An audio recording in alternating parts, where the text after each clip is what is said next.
Hello, everyone, and welcome back to This Day in History, our nightly look back at a day in history, where we take a look at a specific day in history and give historical context to the events of that day and explain why it's important.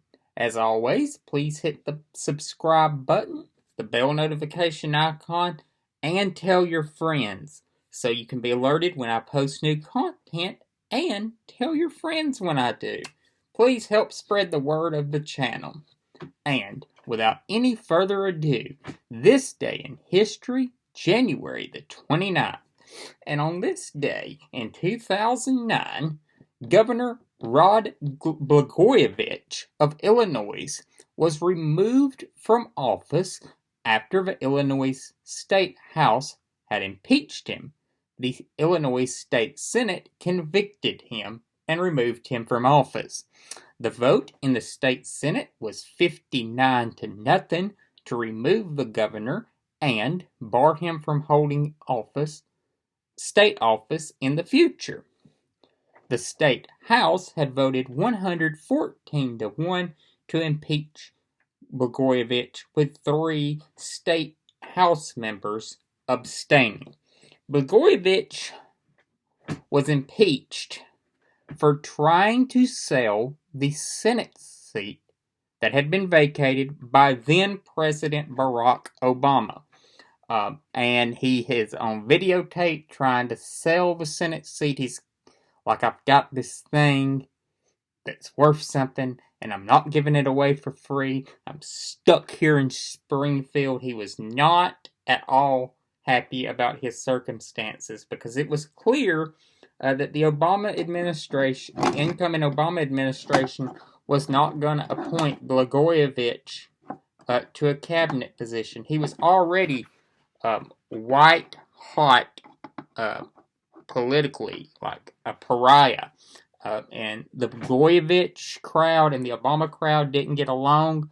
There is a great podcast that the public radio station in Chicago put out over the summer called Public Official A, which describes Blagojevich's desire to sell the Senate seat. Blagojevich was arrested in a pre-dawn raid, FBI raid at his house in Chicago. The FBI had to sneak past the Illinois state troopers who were sitting outside the home guarding the governor's house. They burst down the governor's door, like the door of the house of the governor.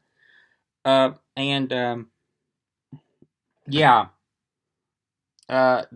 is that. Blagojevich was arrested in a pre-dawn raid. Just imagine that you're sitting there, you're an FBI agent, you're drinking coffee, and you're eating, you're going over the plan, and you're not just going to somebody's house who's an average citizen. You're going to have to get by the state troopers, because the house you're going to is the house of the governor. And they arrested him and took him to jail. He was that day indicted on federal corruption charges, refused to resign, and that, of course, led to his impeachment and removal from office. In the meantime, he appointed a gentleman to the Senate by the name of Roland Burris. There was some talk at the time that the Senate wouldn't seat Mr. Burris, but eventually the Senate concluded they had no option but to seat Burris, and Vice President Cheney administered the oath to Burris, and he was installed as a senator and would serve until 2011 when Paul Kirk defeated Alexis Janulius to win that Senate seat. Mr. Kirk would be defeated when he would run for re-election in 2016 by now Senator Tammy Duckworth. So, yeah, you had the governor trying to sell the Senate seat of the president-elect. It's just one of those stories that's like, this really happened. Wow. Some births that have occurred on this day. In 1970, in Janesville, Wisconsin, Paul Ryan was born. Paul Ryan was the 54th Speaker of the House of Representatives from October of 2015 to 2019, January 2019. He was the chairman of the Ways and Means Committee from January 2015 until he became Speaker in October of 2015. He was the Budget Committee chairman from January 2011 until January 2015, and he represented the 1st District of Wisconsin in the United States House of Representatives for 10 terms from 1998 until 2019. Of course, he was the 2012 Republican nominee for vice president on the ticket with Mitt Romney. And of course, they lost that election to Barack Obama and Joe Biden. Ryan has always prided himself on his physical fitness. I mean, you look at him and you can tell the man is in shape.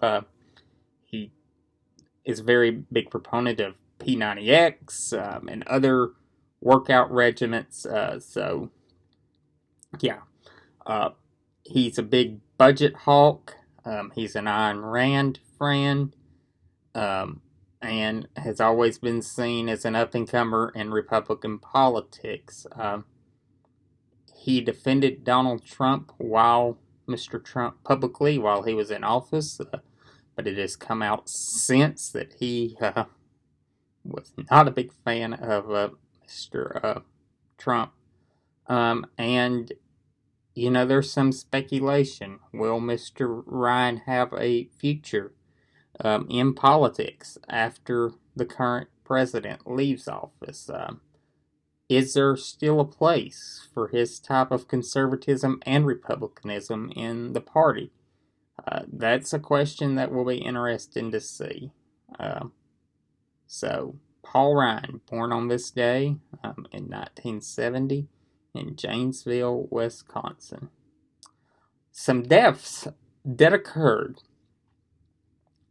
on this day. In 1820, at Windsor Castle, at the age of 81, George III died. He was the King of England from 1760 until 1820.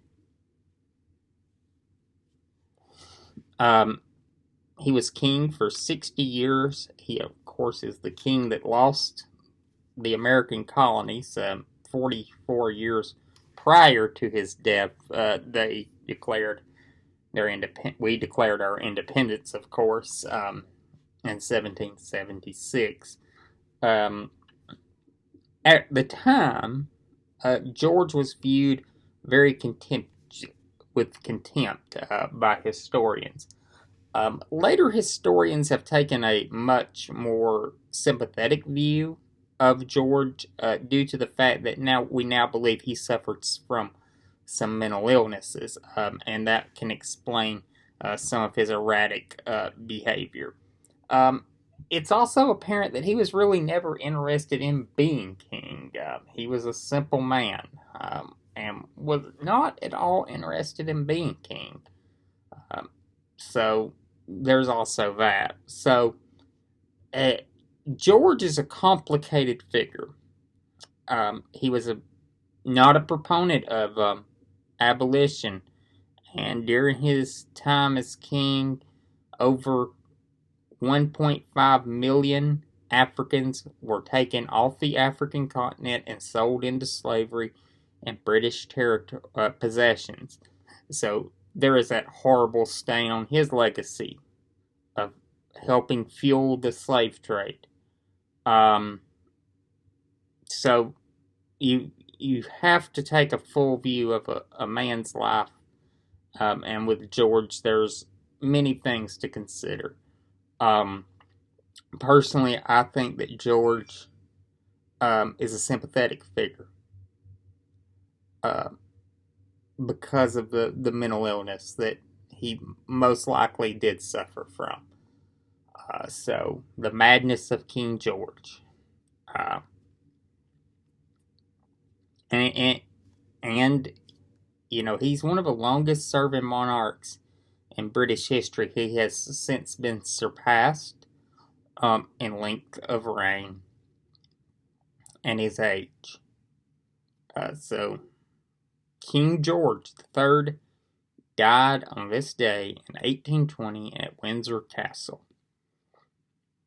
I will see y'all all again tomorrow. Thank you, and come again.